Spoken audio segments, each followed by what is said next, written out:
I learned in? Yeah, I can post it. Okay, thank you.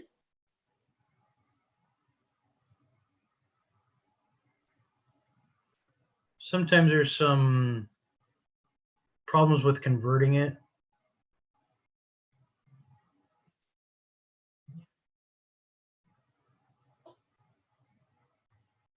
Yeah, on putting the link on iLearn. So sometimes there's a little bit of problem, but I'll figure it out. I've done a couple of them already, so.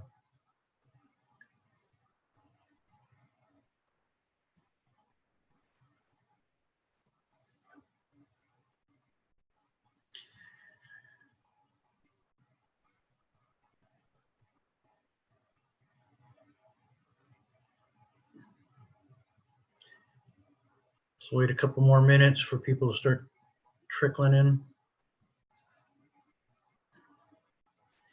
Yeah, 53 people so far.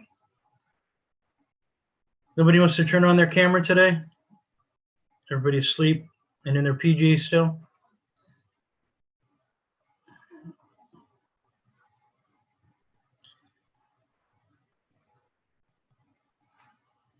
Yeah, for that, you might like my shirt. Well, okay, the automatic background thing doesn't look like it'll work, but it's like the Minions and it says allergic to mornings. Yeah.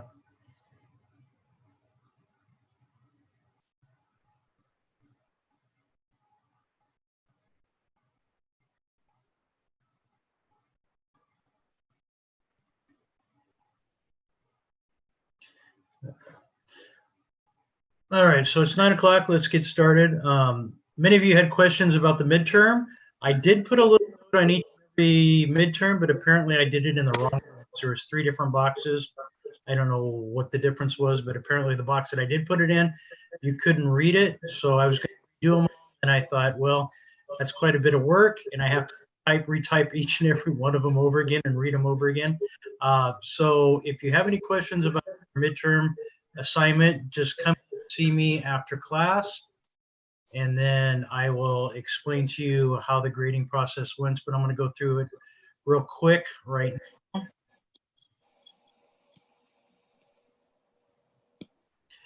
So basically, if you set something up between the primary activities and secondary activities, had a little bit of that was kind of important, that you actually did kind of put it together in a way that was with headlines and just writing stuff down kind of made it very difficult to see what categories you wanted to read in. And let's see what else. So obviously you weren't going to do a whole chart like this, the airline industry or with Walmart. You weren't going to do something like this and submit it. A lot of you did it in Word, which was fine. So any questions about this?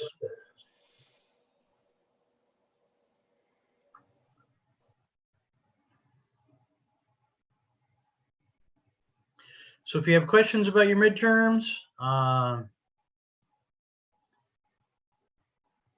come and see me after class. I do have a few appointments today, but that's not a problem. We can still do it. I have time. Questions, anybody?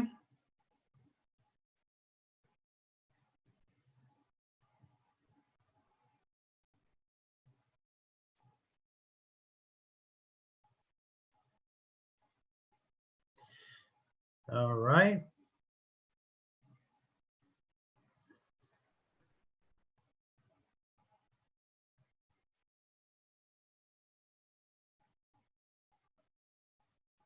All right, so we're at week 6 already. It's kind of nice. Let's see. So midterm assignment, see me during office hours if you have questions, concerns, and then I will go over your assignment with you. Okay, a little bit of review from last week. We talked about the 4 categories of relative market share. We have a question mark, a star, a dog, and a cow. As you remember, the question mark is the company doesn't know what that new division is going to be able to do, so they're not quite sure yet. A star is something that makes a lot of money, like in pharmaceuticals, a drug like the Viagra or whatever drug that's really popular or sells a lot, makes a lot of cash. Reason I use Viagra is because it costs only a few pennies to make the pill, but they charge $50 per pill, and that has to do with the men's egos and their willingness to pay for stupid stuff like that. Okay, dogs are generally, they're not sure where they're going to go, what they're going to do. So the general consensus is to diversify the dogs, get rid of them. And then the cash cow, like in my industry, the cash cow would be the inkjet cartridges that everybody buys for printing. They cost a couple of dollars to make, but they charge anywhere from $50 to $100. Okay, so dogs have low share and low growth and little profitability to a company's overall business portfolio. General rule is to divest dogs and get rid of them, but not all dogs are bad. Sometimes dogs grow up to be stars, as you can see, but it also takes us time and money and investment.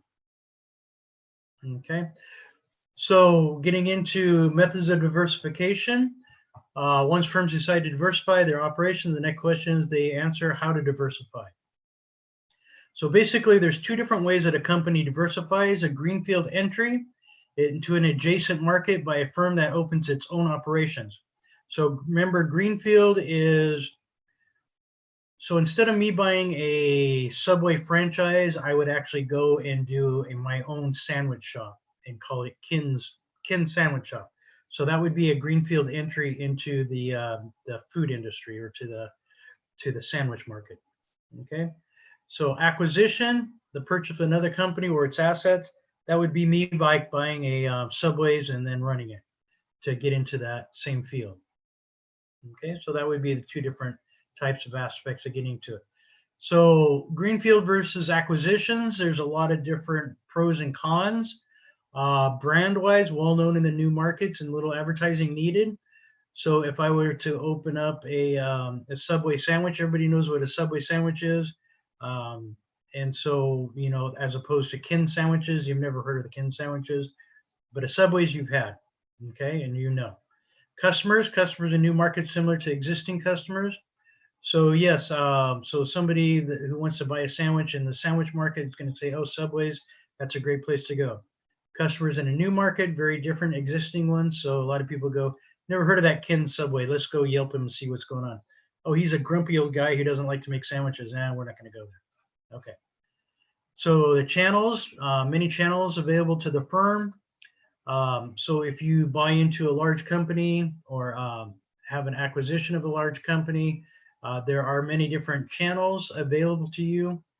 Or I'm sorry, the other way around. There are few channels available to you and many channels available from a firm, easy access. So back-end resources, the human capital, technology, scale, and speed. Depending on the industry, usually you already have everything standardized and set up for it, as opposed to an acquisition, which is sometimes can be the same thing, but a little bit differently when it comes to like the technology and scale and stuff. Okay. Acquisitions represent an opportunity to create and destroy value of the firm. From 2013, American economy witnessed over 8,000 mergers or acquisitions valued at $900 billion.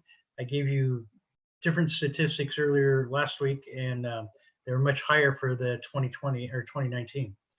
Most mergers or acquisitions fail to create value for shareholders. We talked about that also. Okay, before searching for a firm to purchase, managers must understand the real value created needed behind the move. So a lot of times what's happening, especially in the high-tech industry, with a lot of these companies like Google, Amazon, they're going to buy these high-tech companies because they don't want the other firms to have them, or the other firms are actually buying other similar high-tech companies, so they're trying to copy them. Okay, but if it doesn't create value for the firm, there's really no need to do it, but these companies do it anyway. You've heard the ridiculous stories of Amazon buying these companies for ridiculous amounts of money just because they don't want the competition to have them, and they're overpaying for them. Okay, so in my business, I've actually acquired 4 different companies, and I did it for different reasons, depending on what the companies are. One company was a direct competitor, had very similar customer bases. Excuse me. And the main reason I bought them is for the name of the company, the phone numbers, and the web presence, so I could actually convert their customers into my customers. Cractronics was a remanufactured toners. At one time, we were manufacturing and remanufacturing our own toners, so I figured it would be an easier way to buy that company than it would be to set out on my own and doing all of the research and all the stuff that I needed to do to start a whole new company. So I just bought one instead. CCS was a dealer, not a direct competitor. So what I did is I bought that company so we could have access to wholesale. And then Lucent Imaging, very similar. I did the same thing. So any questions about that so far about acquisitions? Okay, so due diligence, a process whereby managers closely examine the target firm to understand its core processes, strengths, and weaknesses, as what I did when I was looking at each of those companies. What would those core processes be, and how can I use them, and how can I make my company stronger by doing that? Okay, so those are the things you need to look at. Acquirers must pay a premium to acquire a target which represents a bet by the acquirer on its ability to create value through the acquisition. Most of the time, the value that was created was a good value. Out of all those acquisitions, only one was kind of so-so. The other ones were very good acquisitions for me. The average premium that they acquire from a target firm, is roughly 30% above value. So you're basically paying 3 times the amount of what the company is worth, present value. Acquisition premium creates 2 challenges for the acquiring firm. First, the larger the premium, the more value they must actually create to justify the acquisition. So if I pay a premium amount for a company, I have to justify it by being able to make a lot of money once I possess that company. Second, given the time value of money, the larger the premium, the quicker the acquirer must create that value. So again, you have to create value quickly when you acquire a company, otherwise it's not worth it most of the time, unless you're buying technology that you're going to use in the future, or some other thing that you're going to need to use in the future that you can actually make a lot of money off of. An example of that would be pharmaceutical companies merging. If a pharmaceutical company buys out another one, which they pay billions of dollars for, you're going to bet that within the next 3 to 5 years that they're going to be able to make that much, twice as much as that, off of a new drug that they're doing. And a lot of times they'll buy it for the technology or something other things that they can use within the near future. Okay, so takeover is another term where the acquiring firm breaks up the large target firm and weaves it into individual elements, product lines, employees, manufacturing facilities, acquiring firm. For example, when Chrysler and Daimler Motors merged together, Chrysler used all the new technology that they had in the Mercedes for their luxury vehicles, and they used that into their vehicles. Okay. The target brand culture identity all disappear. Both the back-end operation and the customer-facing aspects of the acquirer remain unchanged, although supplemented by the addition of the target's assets. So a lot of times when the acquisition or a merger occurs, the culture is lost. They kind of merge it into one or acquire it into their culture.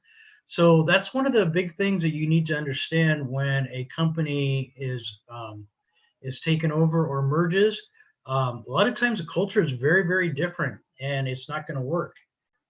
There's been many, many cases where the culture has been so different that the employees just cannot work together. So they end up either spinning it off to a whole nother company or selling it outright again. So they'll break it up into little pieces and sell it.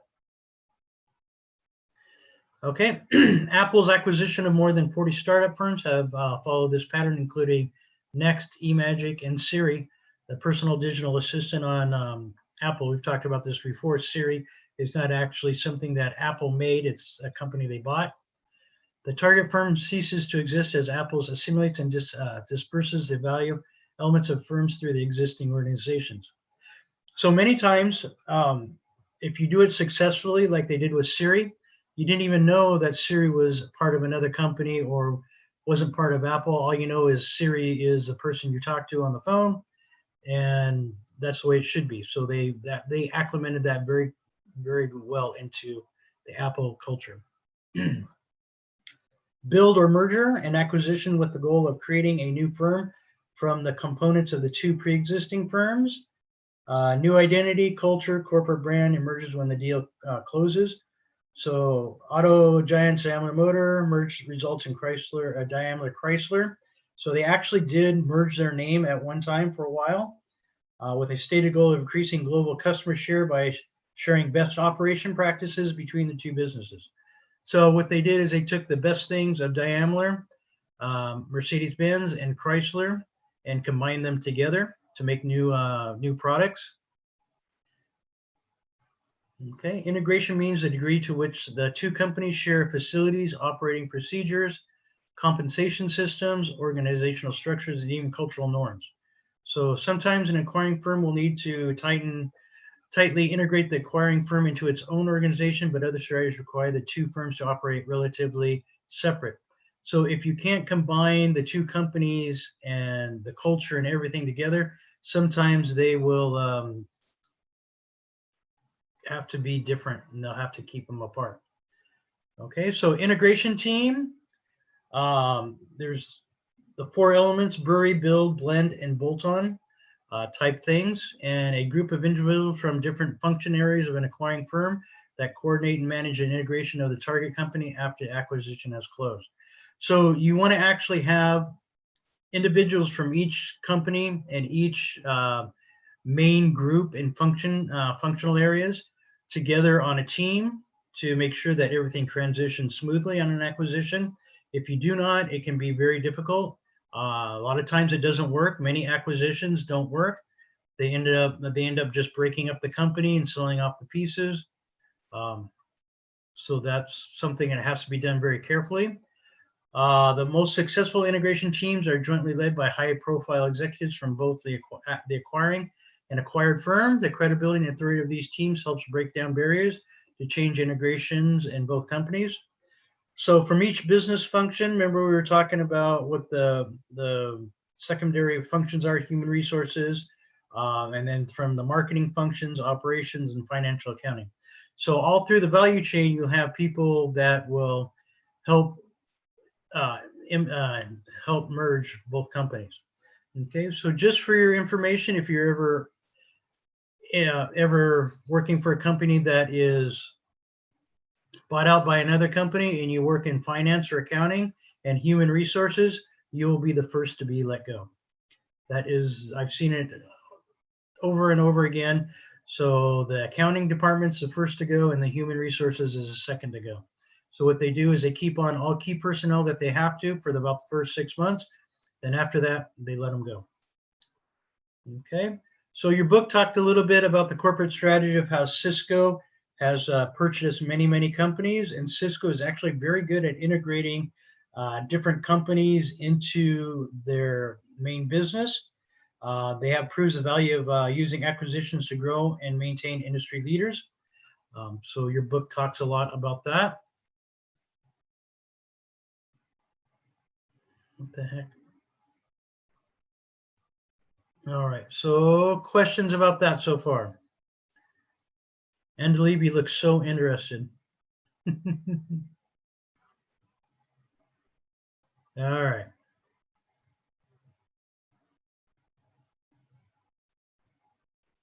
Let's continue on.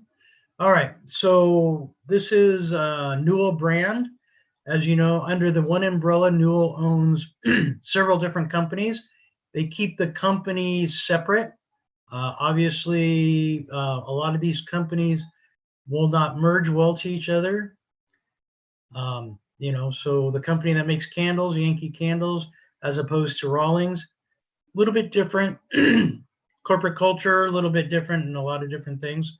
Ball makes everything from glass jars to to space products, aerospace products. All right, a little bit of review for you before we talk about Nike. The SWOT, the Porter's Five Forces, the value chain, all of these things you guys know backwards and forwards, right? No school on Wednesday. It's Veterans Day. For all you veterans, thank you very much for serving in your country. Okay, logo evolution of Nike. Started off with Blue Ribbon Sports. Nike was made by the girl in exchange that worked for Bill Knight, and in exchange for a prom dress. It was her price for that. All right. My first pair of Nike shoes, I think they have these back on the market. They're called retro Nikes. They were actually brand new when I bought them. Okay. So why does Nike win over Adidas and the other companies? Differentiation through shoe design and effective marketing and brand. Everybody knows what the Nike swoosh is. Everybody knows that Nike doesn't make their own products, but they're very effective in marketing their products. Okay, so Nike's core capabilities are shoe design and marketing. Nike outsourcing strategy allows Nike to keep the cost down and allows them money to build their those capabilities of marketing and branding. Okay, not everybody can afford to pay the endorsement. People endorse their shoes, like Michael Jordan, millions and millions of dollars every year just for wearing Nikes. Okay. So when it comes to labor cost, you have the difference between of Adidas and Nike. So labor cost is a 60-to-1 ratio, where the cost per shoe is $28, almost $29 for Germany to make Adidas in Germany, and Nike uses China, which costs them $9.50. Okay. So advantage of outsourcing is flexibility to move to new suppliers that offer lower costs or better technology. So if one supplier gets too expensive to use in one country or in one area, say they get hit by a natural disaster and they shut down their factory, they can move their factory to another company very easily in another area. Lower cost of better performance from a company that specializes in the activity and benefits from economies of scale. So Nike is going to companies that are already making shoes. They already have all of their vendors in place. They have economies of scale when it comes to buying leather for the shoe. So they can actually keep their costs lower, and Nike can take advantage of that. Focus keeps the firm focus on a narrow set of core competencies. So instead of there being 2, 3, 4 divisions on manufacturing shoes, they only have one division that oversees the companies that that make shoes. So instead of having multiple different layers of management for manufacturing, they don't. Okay, so minimize capital investment. So Nike doesn't have to go out and build these plants. They don't have to build a distribution center, distribution network like Walmart does. So they let other companies do this for them, and they take advantage of that other companies having the economies of scale and the knowledge base. Okay. So one of the problems that Nike has or did have in the beginning is they had these subcontractors making shoes, and they became competitors because they're making the same exact shoe and selling it with a different logo on it a lot cheaper. So one way for Nike to do that is build barriers to imitation in his brand, is their brand, annual design changes, process develop relationships with athletes and distribution. So for example, the design changes in my industry, HP, Xerox, Lexmark, they will design the engines a little bit differently to work with different toner cartridges. So every year, every 6 months to a year, you have to get a different toner cartridge in order to work in a different machine. So once your machine breaks and you have a bunch of toner for it, it's not necessarily beneficial for you to get it. It is going to be beneficial for you to get it fixed because he has $100 of toner that don't fit in a new machine. So that's kind of an example of that. Don't allow subcontractors to know everything about making a product. So a lot of times that sometimes that can be done by breaking down the products into separate key groups, like making the shoelaces in one factory, making the swoosh in another factory, and then putting it all together in a different factory. So produce a key component or separate products of components of subsystems of the product to multiple suppliers. In technology, this is more so that they'd like to break that up. Okay. Do a joint venture, which we talked about. Equity stake. Toyota is very big in this. Like IBM could have done with Intel, but they didn't. But Toyota does this. Example of your book on this. Use multiple subcontractors. Don't let one get too big. So instead of having one big plant in China manufacturing Nike shoes, they have 10 different plants, smaller plants in China manufacturing they're manufacturing shoes, and they have them in different areas too, not to take advantage not only of the labor markets, but also of the chance of a natural disaster wiping out one plant. Or, like in the United States, you'll hear that, when we have a hurricane and the price of gas goes up in the south, or we have a snowstorm in the east where it shuts down shipping, so anything being shipped out the New England states doesn't get shipped to the southern states. Okay, so questions about anything about the Nike?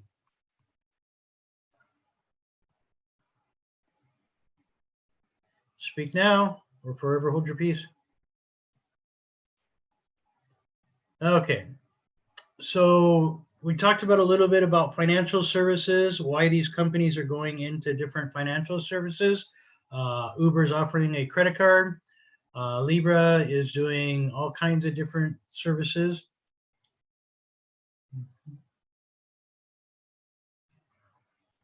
So why financial and banking service, business and consumer services? So as you can see, financial services is one of the biggest profit makers that any company can do. So this is why you see Amazon diversifying and Google Pay, Apple Pay diversifying out into financial services, is because every time when a product gets bought or sold electronically, somebody takes a percentage of where that money, how it gets paid, how it gets transferred, and everything. So there's actually billions and billions of dollars to be made doing this. Okay. So what kind of business strategy is Facebook doing? Using Libra at Facebook, and they're even talking about doing the blockchain currency. Okay, so what kind of a business strategy is Uber doing when it's with its credit cards? Who would like to chime in on that?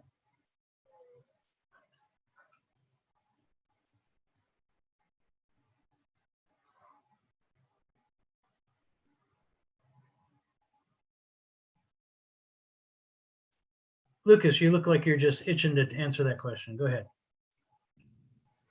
I honestly have no clue what Uber's up to with their credit card. Okay, why would Uber want to keep all the money? So you use your Uber app, right? Yeah. Okay, so if Uber gets into the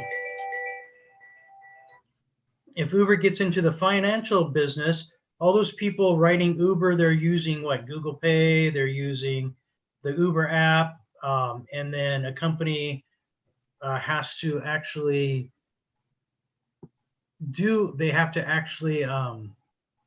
process all that, so they charge a fee.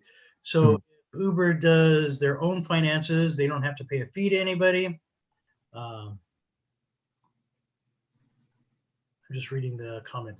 So they don't have to share their money, so they get to the whole 100% of the fee that they charge the customer and everything else.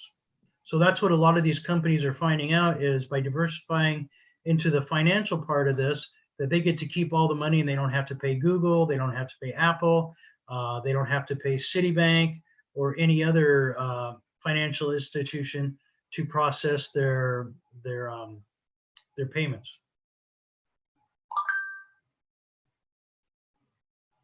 Okay. So once firms decide to diversify their operations, the next question they must answer: how to diversify. So you either go greenfield, acquisition, or a joint venture. Okay, we talked about all three of these.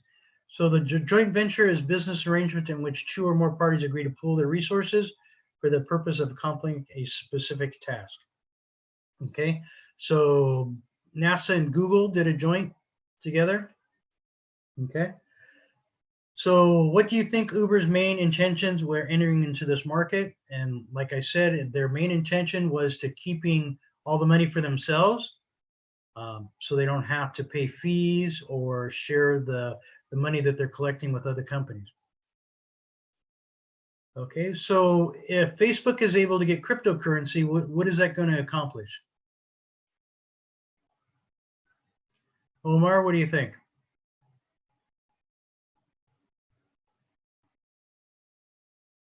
Well, they had a lot of pullback from their investors that were investing into them, but they've been entering the financial services through a multitude of ways, from the Facebook Marketplace to Facebook Pay. It kind of just serves their bottom line of enabling communication and transactions between people,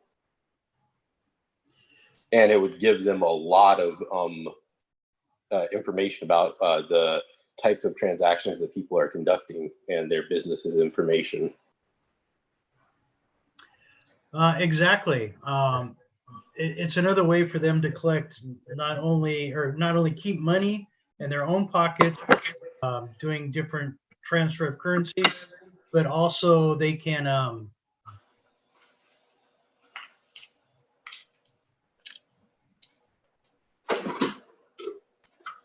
Omar, you need to mute your microphone. Oh, sorry. So not only is it able to keep more money, but they can actually track how the consumer is spending money now. They have all the other information about you. The last piece of the puzzle is how you're spending your money. All right, questions about any of this?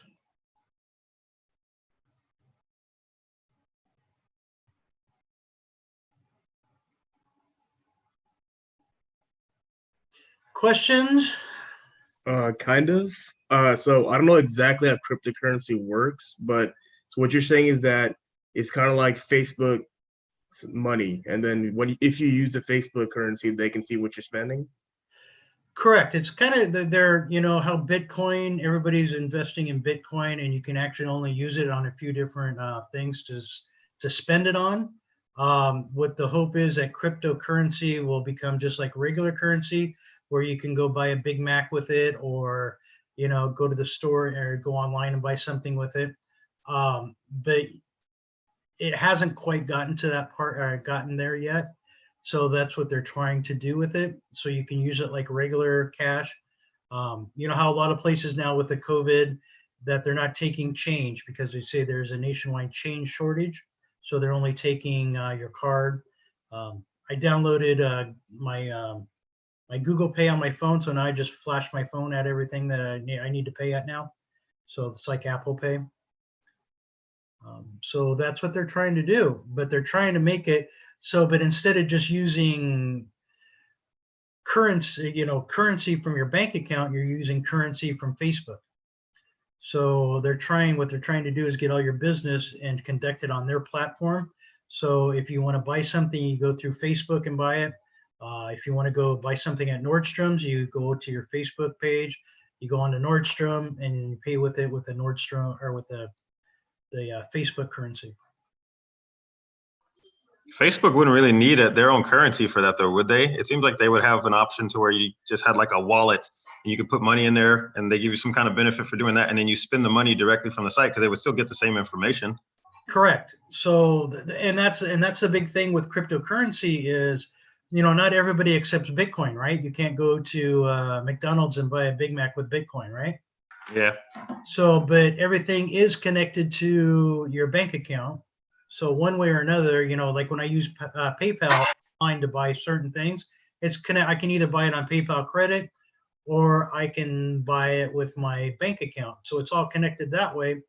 but eventually, one way or another, it's going to come out of a bank account. So if you're using a cryptocurrency, your Facebook bank account, that's what they're, the whole idea behind the cryptocurrency is your banking. So they I thought want, the purpose of the cryptocurrency was really to kind of have like anonymous transactions so that you wouldn't be able to track the data so much. So it's kind of backwards.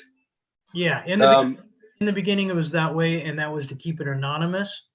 But that's one of the drawbacks of the cryptocurrency is you can't trace it, and that's why it's not legal, and a lot of companies won't accept it.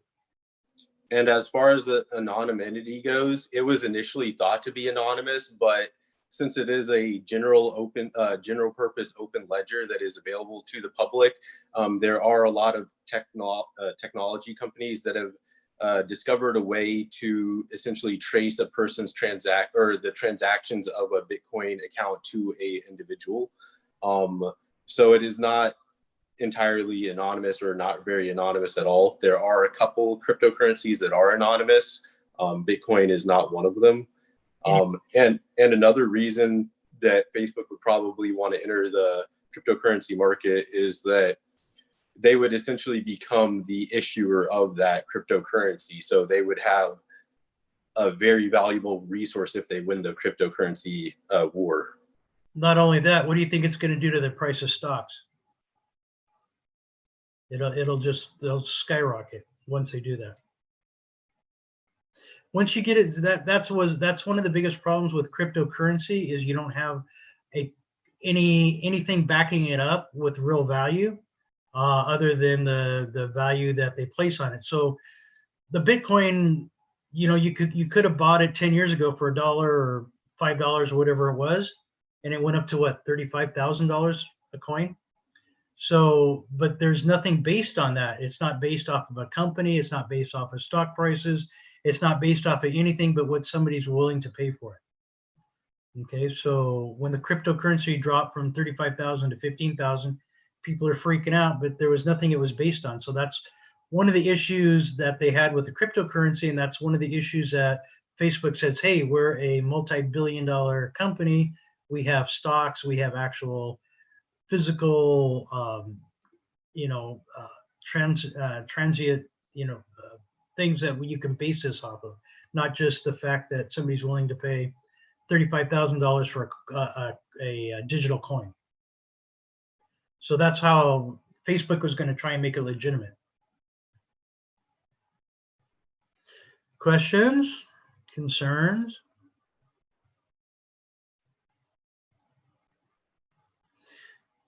You guys totally bored with me now? I think everybody's just listening. All right. Well, everybody, I think that's all I have for you today. We'll start chapter 7. Everybody should have already turned in their mini quiz papers this morning.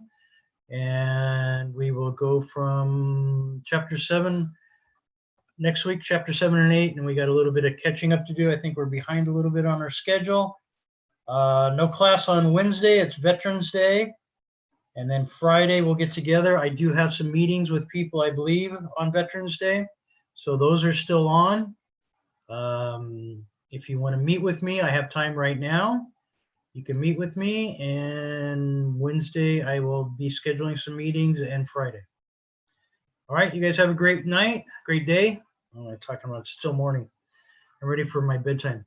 All right, have a good night or a good day. Thank you. Thank you, everyone. Thanks, Professor. You're welcome. I'll be here to talk to you if you need me. All right. I actually I have a few people scheduled today, so stick around and we'll talk. Need anything from me, Professor? I think we're good. Thanks, Dennis. Okay. And I would like to stick around for see if I can better my grade for my midterm, Professor. Sure. So why don't I do this? Why doesn't everybody log off and then come back on, and I'll let you in one by one to do a meeting. Thank you. You're welcome. So everybody log off. Actually, I'm going to end the meeting and reopen it.